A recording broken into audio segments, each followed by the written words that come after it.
రోజు రోజుకి గోల్డ్ రేట్లు పెరుగుతున్నాయి. తాకట్లో ఉన్న బంగారానికి వడ్డీలు పెరుగుతున్నాయని టెన్షన్ పడుతున్నారా? కొమ్మూరి గోల్డ్ వచ్చాక ఆ టెన్షనే పోయింది. కొమ్మూరి గోల్డ్. నమస్తే. హత్యలు చాలా సునాయాసంగా జరిగిపోతూ ఉన్నాయి. అయితే ముఖ్యంగాను ప్రేమకి సంబంధించిన వ్యవహారాలు అయితే ఇంకా దారుణంగా ఉంటూ ఉన్నాయి. ఇప్పటికీ కూడా ఈ ప్రేమకు సంబంధించిన హత్యలు చేయడము, తల్లిదండ్రులే వీటిల్లో పార్టిసిపేట్ చేయడము, లేదా అన్నదమ్ములు పార్టిసిపేట్ చేయడము, సో ఇవి ఎక్కువగా కనిపిస్తూ ఉన్నాయి. మరి వీటిని అరికట్టడానికి అవుతుందా అవదా? ముఖ్యంగా ఇప్పుడైతే మాదాపూర్లో ఒక మర్డర్ జరిగింది ఇలాంటి ప్రేమ వ్యవహారానికి సంబంధించి అనే అనుమానాలు అయితే దీనిలో కనిపిస్తూ ఉన్నాయి. మరి దీని గురించి డీటెయిల్ గా మనం మాట్లాడదాం. సీనియర్ జర్నలిస్ట్ దాము బాలాజీ గారు. సార్ నమస్తే. సార్, ఆ మాదాపూర్ లో జరిగిన మర్డర్ ఏదైతే ఉందో, సో దీనిలోని తండ్రి అలాగే ఇంకా అన్నదమ్ముడు కూడా ఉన్నాడు అని అంటూ ఉన్నారు. సో ఎవరెవరు ఉన్నారు, అసలు ఏం జరిగింది, ఎందుకు హత్య చేయాల్సి వచ్చింది? మామూలుగా తెలంగాణలో పోలీస్ డిపార్ట్మెంట్ ఏమో ఎవరీ ఇయర్ క్రైమ్ తగ్గుతుంది అని లెక్కలు ప్రకటిస్తున్నారు. యాక్చువల్ గా 2024తో పోలిస్తే 25లో 2% క్రైమ్ తగ్గిందని మొన్న కూడా ప్రకటించారు. అయితే మనకి చూస్తే మాత్రం క్రైమ్స్ ఎక్కువ అవుతున్నాయేమో, హత్యలు ముఖ్యంగా ఎక్కువ అవుతున్నాయేమో అనిపిస్తుంది. ఎందుకంటే హైదరాబాద్ ముఖ్యంగా చెప్పుకోవాలంటే చాలా హత్యలు జరుగుతున్నాయి. ఇలాంటిదే ఇప్పుడు మాదాపూర్ లో అయ్యప్ప సొసైటీలో ఈ రామేశ్వరం కేఫ్ ఉంది. దానికి ఆపోజిట్లో మొన్న నైట్ ఒక మర్డర్ జరిగింది, 14వ తేదీ నైట్. సో ఇది కొద్దిగా అంటే మామూలుగా పరువు హత్య లాంటిదే కానీ కొద్దిగా డిఫరెంట్ అని చెప్పొచ్చు. సో ఎప్పట్లాగే మనకి ఈ అబ్బాయి తరపు నుంచి వెర్షన్స్ క్లియర్గా లేవు, కానీ తల్లిదండ్రుల వైపు నుంచి అంటే ఈ చంపిన అతను ఎవరంటే ఒక అమ్మాయి వాళ్ళ ఫాదరు, అతని బావమర్ది, అమ్మాయికి మేనమావ. జనరల్ గా మేనమావలు యాక్టివ్ గా ఉంటారు అమ్మాయిల విషయంలో. అమ్మాయిలు పరువు కాపాడే దాంట్లో మేనమావలు చాలా చురుగ్గా పనిచేస్తుంటారు. దీంట్లో కూడా మేనమావని హత్యకి వచ్చాడనమాట, ఇద్దరు కలిసి చంపారు. సో ఇది ఈ అబ్బాయి యాక్చువల్ గా అక్కడ ఒక హాస్టల్లో ఉంటాడు. ఈ అబ్బాయి ఏమో చెఫ్ అనమాట. ఈ అబ్బాయి పేరు చిన్నపల్లి భాస్కర్, 30 ఏళ్ళు. వీళ్ళది వర్ధన్నపేట మండలం, వరంగల్ జిల్లాలో ఉప్పరపల్లి. ఇద్దరిది, చంపిన వాళ్ళది చనిపోయిన అబ్బాయిది కూడా ఒకే ఊరే, ఉప్పరపల్లి. సో ఈ అబ్బాయి 3 ఏళ్లకు ముందు ఈ చంపిన అతని పేరు రాజు, ఈ రాజు వాళ్ళ కూతుర్ని లవ్ చేశాడు. అమ్మాయి కూడా లవ్ చేసింది. అయితే వాళ్ళు, ఇతను దళితుడు, మాదిగా కమ్యూనిటీ. సో కాబట్టి ఇతనికి ఇవ్వడానికి వాళ్ళు ఒప్పుకోకుండా అమ్మాయికి వేరే పెళ్లి చేసేసారు పెళ్లి. 3 ఏళ్లకు ముందు అమ్మాయికి పెళ్లి అయిపోయింది. అయితే ఇతను రెగ్యులర్గా అమ్మాయి కాంటాక్ట్లో ఉండడం ఇదంతా వల్ల ఆ అమ్మాయికి డైవర్స్ అయిపోయింది అతనితో. సో ఈ డైవర్స్కి ఇతనే కారణం అనేది ప్రధానంగా తండ్రికి ఫ్యామిలీలో ఏంటంటే, వీడి వల్లే నా కూతురు కాపురం నాశనం అయిపోయింది, వీడు గమ్మున ఉంటే నా కూతురు హాయిగా ఉండేది, వీడు వదలకుండా అమ్మాయిని వెంటబడి ఇచ్చేస్తున్నాడు కాబట్టి నా కూతురు కాపురం పోయింది అనేది ఒకటి. రెండో యాంగిల్ ఏంటంటే, వాళ్ళ చెల్లిని కూడా వేధిస్తున్నాడు అని, అమ్మాయి చెల్లి, ఇద్దరు కూతుర్లు, అమ్మాయి చెల్లిని కూడా ఇతను వేధిస్తున్నాడు అనేది వాళ్ళ ఆరోపణ. సో దాంతో ఏమైందంటే, వరంగల్ ఉమెన్స్ పోలీస్ స్టేషన్లో కంప్లైంట్ ఇచ్చారు ఇతని మీద.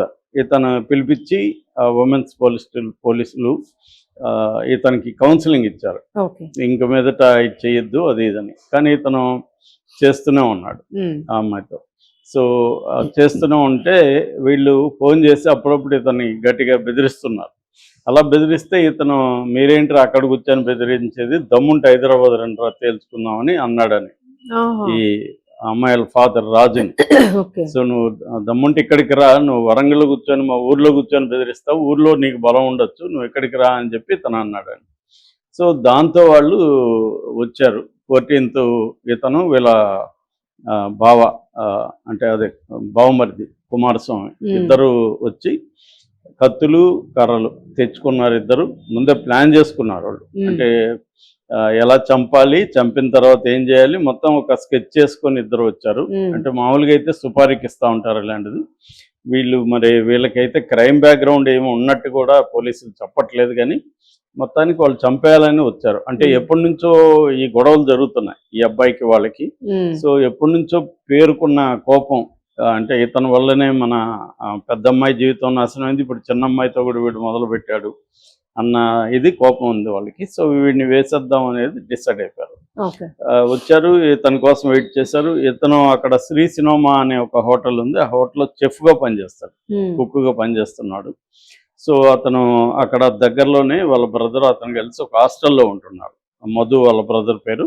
సో వీళ్ళిద్దరూ హాస్టల్లో ఉంటున్నారు. సో అతను హోటల్ నుంచి హాస్టల్కి వెళ్తున్నాడు.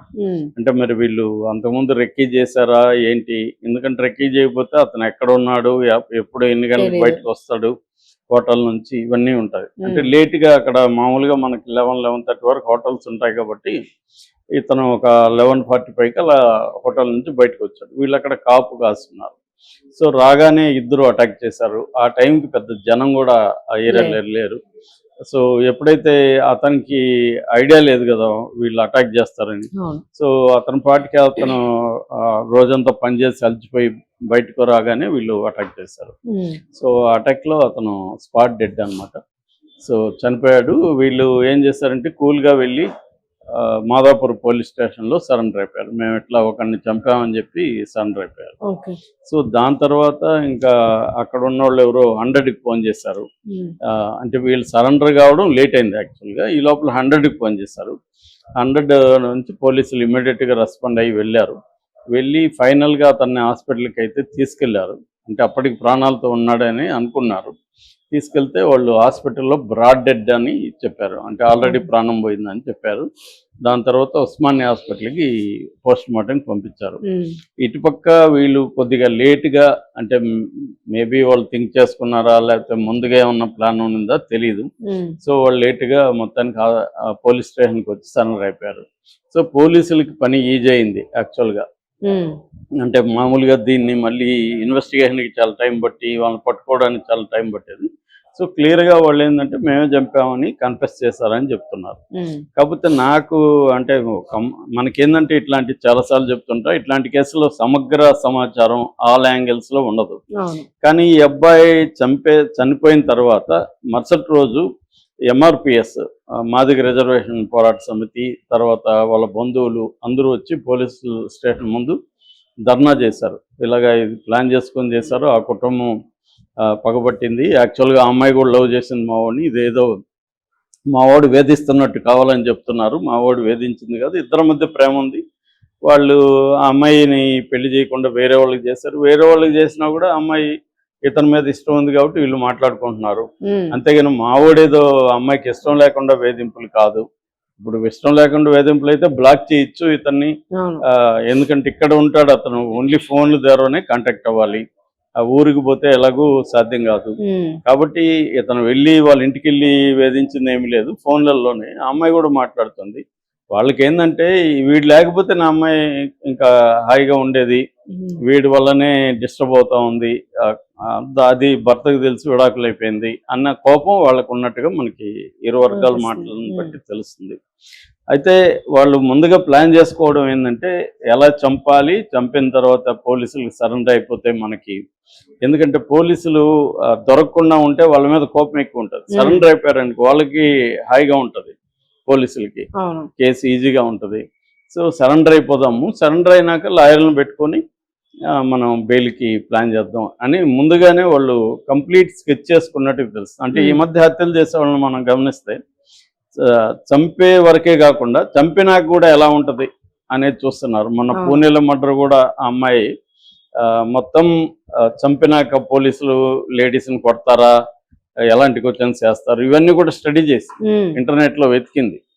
సో మేఘాలయ మర్డర్లో అమ్మాయిని కొట్టారా, ఇవన్నీ కూడా అమ్మాయి స్టడీ చేసింది. అంటే అవన్నీ చూస్తున్నారు అరెస్ట్ అయిన తర్వాత కూడా ఎలా ఉంటుంది. అందుకనే మనకి చూసుకున్నప్పుడు కన్విక్షన్ రేటు ఇండియాలో అంటే అరౌండ్ 30,000 మర్డర్స్ జరుగుతున్నాయి పర్ ఇయర్. 28 నుంచి 30,000 జరుగుతుంటే అందులో కన్విక్షన్ రేటు 37% మాత్రమే ఉంది. 63 అంటే 163 మంది హత్య కేసుల్లో విడుదలైపోతున్నారు. ఓన్లీ 37 మందికి మాత్రమే 100కి శిక్షలు పడుతున్నాయి. సో ఇండియాలో ఉన్న పరిస్థితి అది. దీనికి ప్రధాన కారణం నేను అనేకసార్లు చెప్తుంటాను, సిస్టమ్స్ని అర్థం చేసుకొని మేనేజ్ చేసేస్తే శిక్షలు అనేవి ఉండకుండా చేసుకోవచ్చు. అంటే పోలీసుల దగ్గర నుంచి మ్యానిపులేట్ చేస్తే మనకి ఇక్కడ కూడా మొన్న రాజు చూసాం కదా, సైకో రాజు, అతని కేసులో కూడా అతను పోలీసులకి డబ్బులు ఇవ్వడం వల్ల దాదాపు 20 లక్షలు ఎస్ఐకి సిఐకి ఇచ్చి సెక్షన్లు తక్కువ పెట్టించుకున్నాడు. అవును. సో అలాగా రేపొద్దున వీళ్ళు కూడా వీళ్ళకి ఆల్రెడీ ప్లాన్ ఉంది ఎలా చేయాలనేది. పోలీసులకి డబ్బులు ఇచ్చి ఎఫ్ఐఆర్ దగ్గర నుంచి, తర్వాత ఛార్జ్ షీట్ దగ్గర నుంచి, రిమాండ్ రిపోర్ట్ దగ్గర నుంచి అన్నీ వీళ్ళకి అనుకూలంగా మలుచుకుంటూ వెళ్ళారనుకో, రేపు పీపీని కూడా మేనేజ్ చేశారనుకో, ఇంకా అసలు శిక్ష అనేది పడదు. ఎందుకంటే ఇక్కడ ఐ విట్నెస్ లేదు. వాళ్ళు పోలీస్ స్టేషన్లో కన్ఫెస్ అయ్యారు కానీ రేపొద్దున కోర్టులో కన్ఫెస్ అవ్వరు, మాకు సంబంధం లేదంటారు. కాబట్టి అందుకనే మనకి ఇప్పటి వరకు చూస్తే ఓన్లీ 37 మందికి నోటికి మాత్రమే శిక్షలు పడుతున్నాయి, 63 మంది తప్పించుకుంటున్నారు. దానికి ప్రధాన కారణం అదే. అందుకే హత్యలు ఎక్కువ జరగడానికి కూడా కారణం ఏంటంటే ఈ జ్ఞానం జనాలకు పెరుగుతోంది రోజు రోజు.